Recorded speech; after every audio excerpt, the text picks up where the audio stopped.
Welcome, fellow mappers. We're going to do something a little bit different for this video. We're going to do a live walkthrough as I just go through the product, create a map, go through some of the features. We've had this requested a number of times to just kind of have a more long form video to show off the product. So that's what we have here. We have the home page here, and it gives the tiers of pricing and all that. But we're going to jump right into the product here. So we're going to click Start a Map. And so the first thing that pops up is this modal explaining some of the values of subscribing. But we're just going to hit just play and get going. And we'll choose Dungeons and Dragons for this video. And so immediately as you jump in, you have to set up a map. And there's a number of ways you can do that. We have a number of maps that have been supplied by our map partners, like 2 Minute Tabletop is this one. And you can get to their websites by clicking up here. When you're on one, it says 2 Minute Tabletop up here. As you're setting up a map, we'll show you how to do that manually, but to kind of go over some of these tools, you can turn off the grid, so you can now see that the grid isn't there. And that is only true if the map doesn't already have one. So, let's see. This one you can see that the image itself came with a grid inside it. So it takes off the generated grid that's aligned to that when you toggle that back off and on. And then snap to grid is when you're placing tokens to go inside the square. And then the half each square and 2x each square is basically building to scale. So if you want to play a map where your players all get shrunk, like Honey, I Shrunk the Kids, then you can half each square as many times as you want, and it just keeps scaling it so that each square is cut in half again and again, and then you can just go the other way as well. Kind of a fun, quick feature. There's been a number of maps where the scale didn't seem quite right to me, like maybe there was a horse that looked extra small, different things like that, and I can just half the square and then suddenly the scale's a little bit better. So moving on to setting up your own map, the cool thing about bag mapping is that you can use URLs. So if you click on this search RPG map with grid, it does a Google search for you to bring up options. So just can grab one of those, and you don't have to download it or upload it or anything like that. You can actually just copy the image address and then just paste it in there and set up the map. And now this modal is asking whether or not the image itself comes with a grid or not. This one does, so we click grid. And you just adjust these blue lines so they line up with the lines in the grid. And in general, you kind of pick an area in this top left corner, and then you just click next. And then you make sure it's lined up with some lines in this general bottom right corner. And then you click next. And then you look at the 3 tokens supplied, and you click which one ever best fits in the square, which is this one, and you're done. So that's one of the really cool elements to bag of mapping, is how quick and easy matching the grid for an image is. And so we're going to say finish, and we'll name it Bonfire by the River. And then if you ever need to get back to those map settings, you can just click the edit map settings here. And there's some other various different settings here for the map. Different monster stat options. So like the bloody system, accumulative damage taken, hide monster stats from players entirely, and then one of my favorites, the Black Knight system. You'll have to jump in and see what that's all about. It's kind of an Easter egg. And let's say bonfire by the river with bandits, but you don't want your players to know that there's bandits, and so you don't want them to see this name. You can do a player name override and just say bonfire by the river, so that your players will see one name and you'll see another, so that helps with map organization, stuff like that. You hit save. So now you can see that the name is up here, and if you ever need to get back to those settings, you just click on the map name, and this gives you your map summary, and you can get into your game settings and your map settings, as well as linking it to the next map, but we'll go over that later.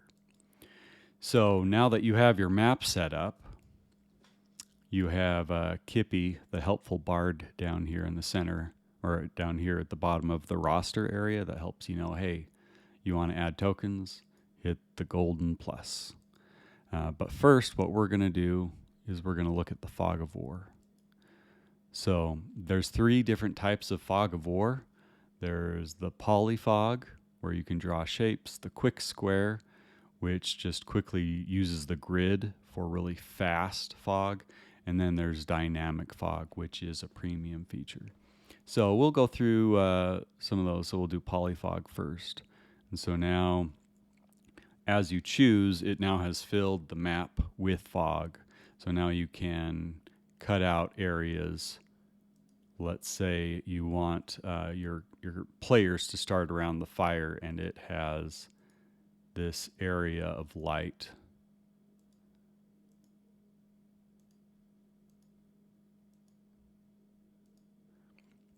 And so now this is set up for you to toggle whenever you're ready to do that. And so I'll show you how that works. First, we'll click the check, the green check, and that means now it's live. It wasn't live yet until you hit that check. And so now we click done, and you see this invite players link, because right now this is the GM view. If you click the invite players, the link has been copied to your clipboard. So now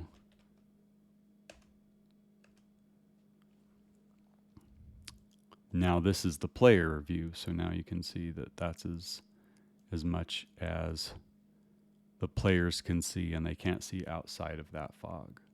So now we go back to the GM view, and to demonstrate how the fog works, we go back into fog of war, and we're in the poly mode. Let's say we want this area to be revealed later. Maybe this stump lights on fire and creates another area of light. Well, you go back to the player mode, and you can see it's not there yet because you haven't clicked the green check. But as soon as you click that, it's now live for your players, and you can see now in the player view that it's live. So that's basically how poly fog works. For square fog, you click and you drag the cloud. And this is just for like quick and dirty fog. And it works the same way. So you let go and you see this, but it's not live yet because you haven't hit the green check. So you click the green check, now it's live for your players. And if you need reverse, you click that, and then you click the cloud, and now it's filling in fog. And so now that's live for your players.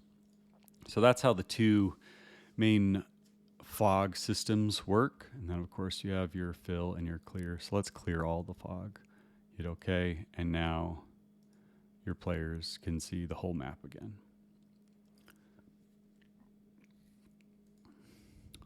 So let's add a token. New token. And you can see there's quite a few different kinds of tokens available. We're going to just do a new token to start. And this is building a token. Now, there's a lot of different play styles and ways to use bag of mapping with tokens. The first and easiest is people that just use it for the map system because the grid setup is so nice and slick, and they just want to throw on tokens. So you can just name it Goblin, change create to 4, and then hit add token. Now you have 4 goblins here, and you didn't have to fill out any of the rest of the stuff. That's fine. So you can multi-select by holding shift, drag them onto the map, and now you have your 4 goblins. If you want to do more than that, then the thing that I really like to do is similar to the grid system, just being really easy and slick. The token system is like that as well, as far as adding visuals to it. So you don't have to worry about creating tokens in some other program and then uploading them and putting them in the map. We do that all in product. So let's call this a goblin again. And then we edit the avatar token. And then already it's taken the name of the token and created a quick search for you if you didn't have a picture ready for it already. And now it just searches for goblins. And so you can just copy the image address, paste it into the URL, size it, zoom out, and now you can see that it's creating the token here in the product as well as giving you this little handout. And I'll show you what that does. So you hit save, and let's say that's all you care about. You don't care about the character stats or the actions or the spells, any of that. You just want to add that token. So now you have this token, you dynamically created it in just a few seconds, it's in the product. And now if you click on its portrait, it displays the portrait as a handout for the players. So right now, as a DM, you're looking at that. Here's the player screen. You click show players. View handout, blows it up big, and now the players are looking at it as well. And they can close that and go back to the game. So those are 2 really big features of bag of mapping that we're really proud of, that just make it a lot faster and easier to set up, so that we've all experienced this when you're playing and your players make a choice that you're not prepared for. They ask to go somewhere that you haven't prepped. It's just really, really easy to go into the map settings, pick a map, or just go into RBG map and maybe you say armor store. And you can just grab one of these and say copy image address, paste in that URL, set up the map, hit grid. So you just line up those blue lines like so. That looks great. You hit next. That looks great. You hit next. This one's lined in perfectly, and bam, you now have a map. What was that, 20 seconds? So that if your players do something unexpected, which they always do, you can just throw in a map super fast and just move right along. So now let's go over a couple other items here. So you now have, let's say I hold select, I can just multi-select them, throw them into the store. Let's say that they have taken over the store and you've been tasked with clearing them out, right? And so you can see that in the roster you have 5 tokens selected. You can damage them all at once or add conditions, but let's add a hero.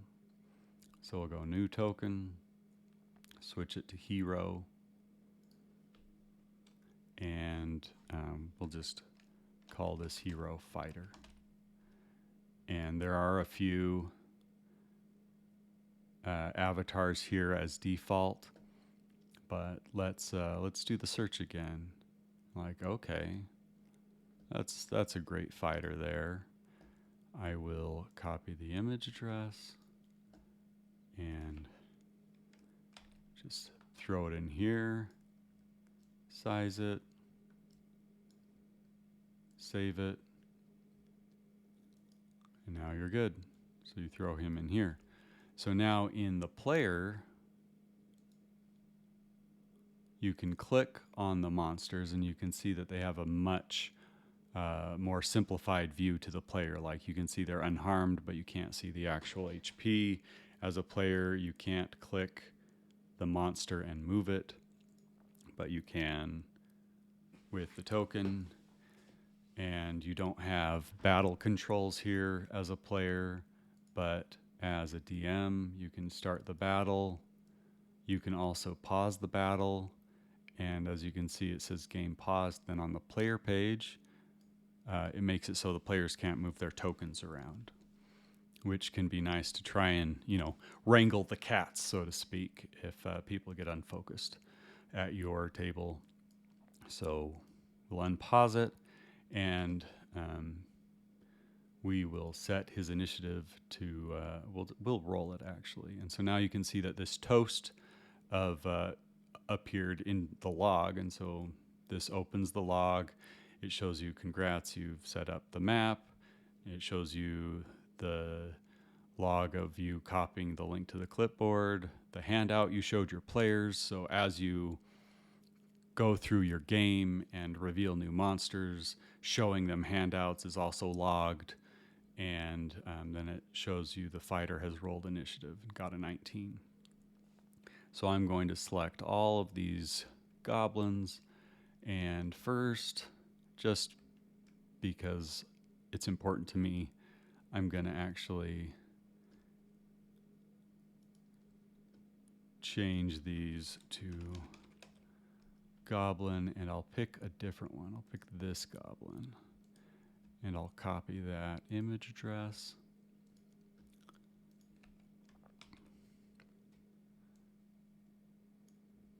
I'll save it. I'll save it.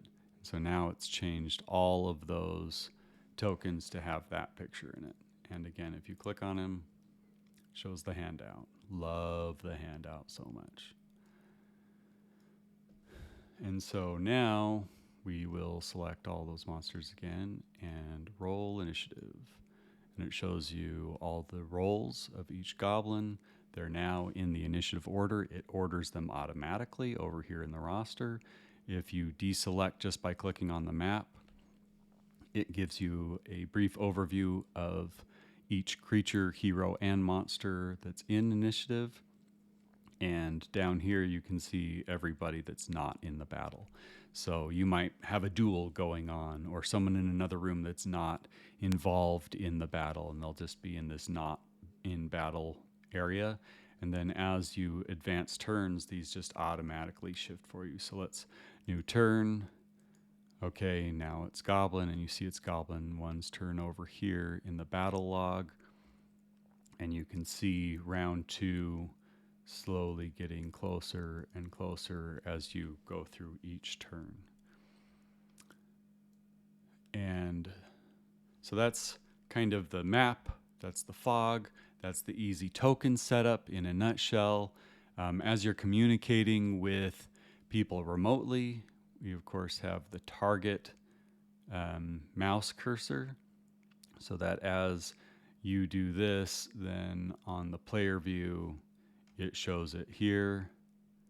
And the other cool thing about the DM view is that when you're in target mode, when you click, like, oh, I want the players to look at this green set of armor. You click on it, and it recenters the map around that armor. So we go here, and now you can see the map has shifted over to where I clicked. So that also helps show your players where you're trying to narrate and talk about. So that that sets all of that up. So now let's throw in an action. So let's give this fighter an action. I'll click on the plus button here. There's two different ways of doing it. There's the basic way where you can just kind of be more freeform about it. There's the advanced way where it's much more like a form, and you can do kind of a few more advanced things like having different options. Like one of our favorite items is the Javelin of Lightning, and you can choose whether or not to use the lightning element of that. And so that's two different options in a single action. You use the Javelin or you use the Javelin with the lightning, and it gives you those two options. So we'll show you both of those things. So we'll say action name, we'll call this Longsword. And it's an action, and then it gives you all of the other different kinds of actions, but we'll just keep it to this. And we'll give him a +5 to hit, and we'll say it does 1d6 slashing damage. And then we'll hit add, and now you have a longsword attack. And we'll select all these goblins again, we'll hit edit, and we'll give them 10 hit points. And you can see that as I added 10 hit points to one, it just filled both in. Another little nicety. No temp hit points. So I'm going to hit save. So now they all have hit points. 10 hit points here. So I'm going to take my fighter and I'm going to click roll longsword. And it asks me to select a token or point on the map for the target. So I'm going to select this goblin. And, ooh, nat 20, nice. That was not planned, as they never are. So fighter targeted the goblin 4, attack roll, nat 20, +5, as it said in the action. And the goblin, unfortunately, the AC wasn't set. And so that lets you know, like, oh, I haven't yet quite finished setting up these goblins. So we're going to edit this goblin, go into character stats, and this kind of gets into the more granular, like you're investing more time and using all of the features of the product rather than just tokens and maps. And let's just add in stats really quick. And we'll choose, we will choose humanoid. I'm used to looking for goblinoid, and we'll do half CR, we'll add 12 AC, and we'll give him 25 speed. And we'll save it. So now you can see that they have these. So back to this log item, you can now see the goblin has AC of 12, and it tells you that it's a hit. So now the player, since it's the hero, we go back to the player page. Let's open the log. And you're like, oh, where is the log item? Well, what happened was DM roles are hidden right now. So if you want players to see the DM roles, you would uncheck that. And so if we wanted to do this correctly, the player, being the hero, would then roll the longsword against the goblin. And in this case, he rolls a 14, and the player doesn't know whether it's a hit or not because he doesn't know the AC of the monster. The DM does. And so the DM says, okay, yep, that's a hit. Your 14 hits. So then the player then clicks player roll damage. And you can now see that, oh, that's max damage. Sweet. So let's say the goblin actually has resistance to slashing. So you could actually click half here, and then it dynamically changes it to 3. And then, of course, since it's a monster, the DM is responsible for managing their hit points. So they would click the harm button. And so now you can see the goblin took 3 damage. And now you can see that their hit point bar is orange and slowly getting smaller and smaller as it gets damaged. And on the player view, it's a little bit different because we have set this to the bloody system. So right now, the goblin is harmed because he's taken any amount of damage. And then if you do enough damage where he's half, then it gets to bloody. And then if he's almost on his way out based off of how much hit points he has total, then that second or that third section of life is reduced, and it says near death. And then the last one goes when he's dead.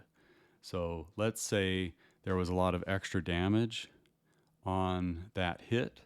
And so the DM could go in here and say, oh, he takes extra damage. Let's say he does 10 extra damage. You hit harm. Oh, now he's dead. And so the player can see that he's killed the goblin because he has the red X. And you can see, like, the purpose of this is obviously showing everybody on the screen that this is the goblin that has been targeted.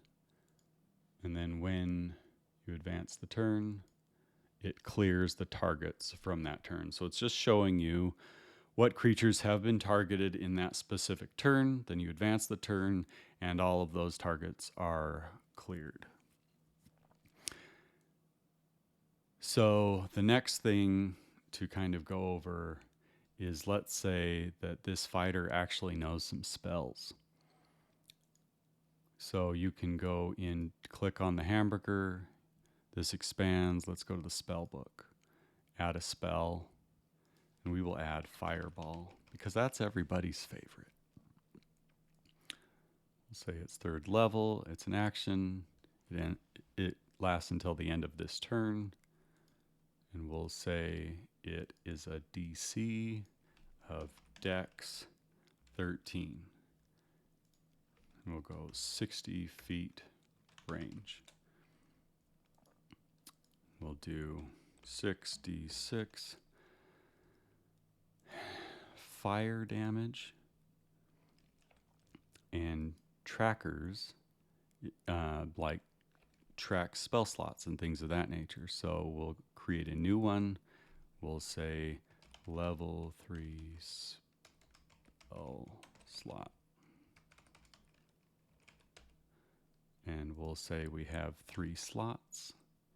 And we will pin this to spells and hit. And we'll do roll attack damage on cast. And then the most important point, of course, we'll save your tracker and then add the map area shape. So now you can see this cool fireball, and any shape you, of course, can then manually make it big or small. You can rotate it. Once you get that all situated, you can change it to an image if you have a cool fire image. Let's do that just for fun. So we'll go and say fire pattern. Like, there's a lot of cool ones out there. And what should we pick?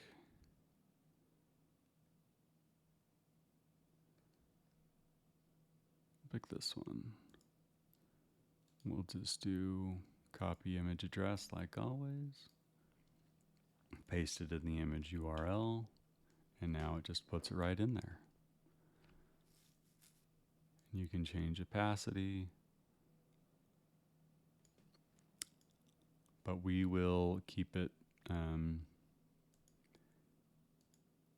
the default. And you can see that you can choose a few different fills in case it was like a poison cloud or maybe spike growth or a cold one, different things of that nature. Hit save. And then that's all set up in the spell. You hit add. Now it's ready to cast. And you can see you have level 3 spell slots, 3 of those. So now you cast the fireball. Hit save. And it shows you now in the log that you've cast the fireball and it's a dex 13. Let's roll that damage. And it shows you what half and full is. So that's 25 damage at full. So I would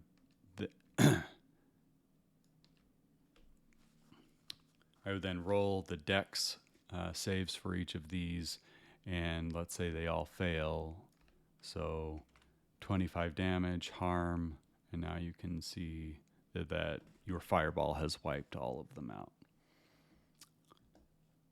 So that's how spells work, and you can see now,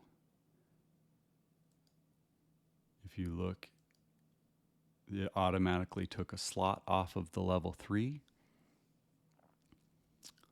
And that basically is all of the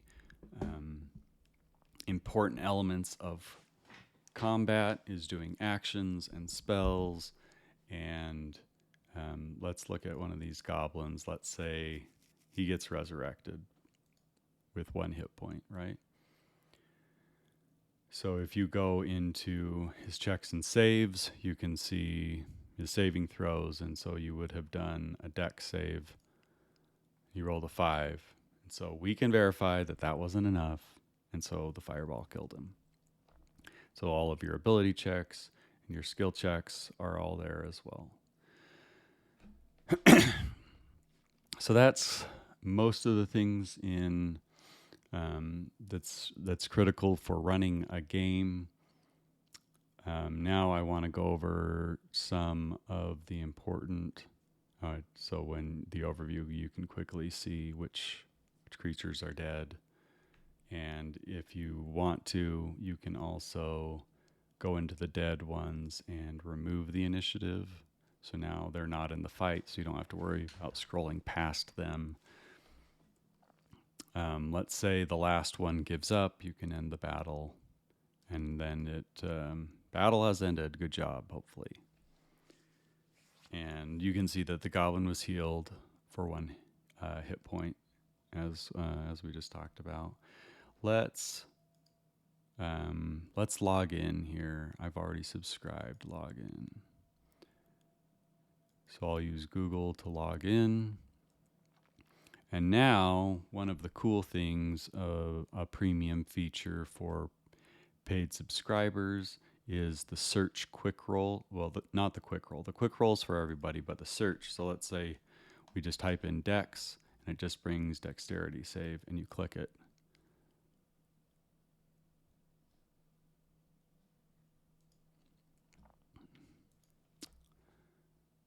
And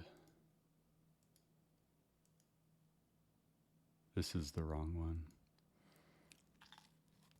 So this is the token that has all of the information filled out. So now we can just type in dex and dexterity save 1.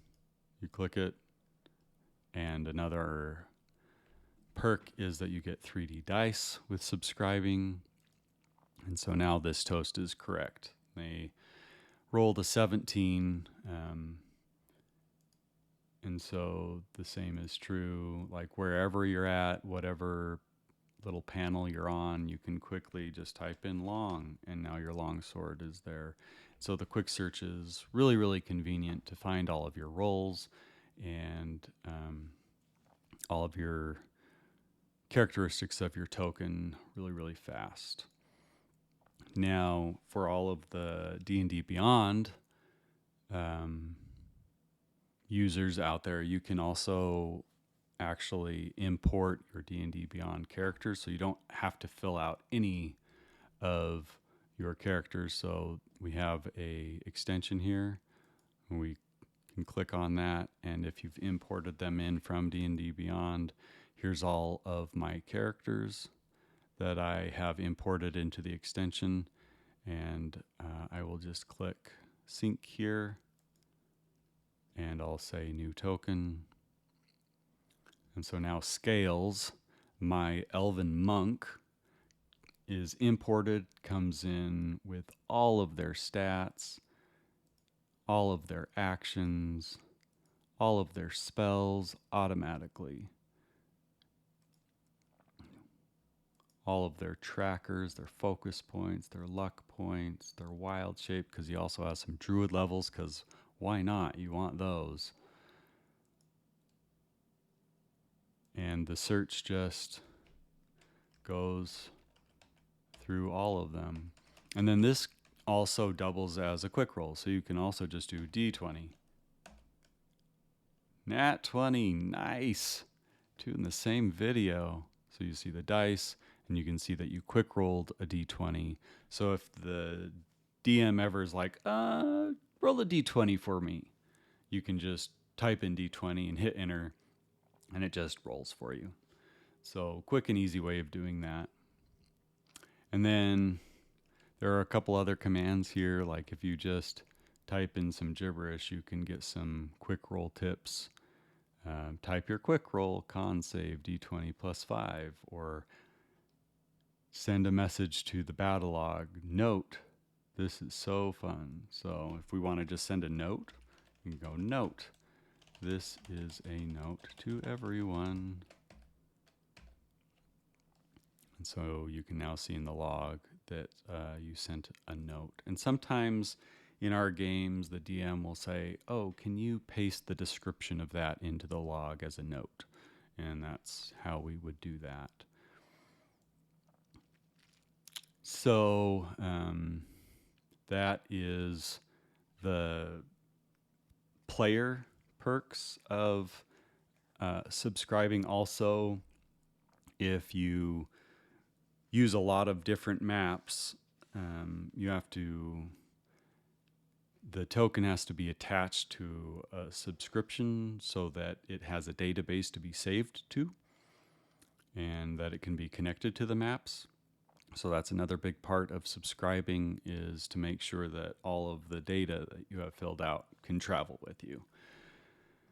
But as far as the DM, some of the most powerful parts are the monster library. That's what gets used really the most. So now, as a subscribing DM, you have a monster compendium where you can now search for red dragon. And you can just add a bunch of red dragons, and you can now see it said 4, and you can just start pulling them onto the map and just instantly have them. You can show the full picture that the token is based off of, and you can see that it has all of their actions, their legendary actions, all of that really good stuff. So that, then some of the other really important assets is teleport tokens, which enables you to add a token on the map you can then click on to then teleport to another map that you have set up. So you have handouts, you have teleport tokens, and you have shapes, so that you can build out these maps and start building these map paths. In general, like that's how we do it to, and you get this list of teleport tokens in here. The token bin is also a really cool thing that we've found very useful. Let's say you have a familiar, and let's say the fighter is the familiar, and you can see that if you can click back to bin or just hit the B, if you do that, he pops back into the bin and he's no longer on the map. You pull him down, he's summoned, hit the B, he's back up in the token bin, and you can minimize it so it doesn't take up a lot of space. So you can minimize the roster. If this is getting in your way, you can minimize that, and it's mostly just the map now. So I think that's where we'll stop for tonight. Please comment on the video. Let us know what you think. If you need more detail on anything, reach out. We're super active in our comment sections and in the community. And if you subscribe, we have a Discord server for you to come in and join in on the fun. So until next time, fellow mappers, keep on mapping.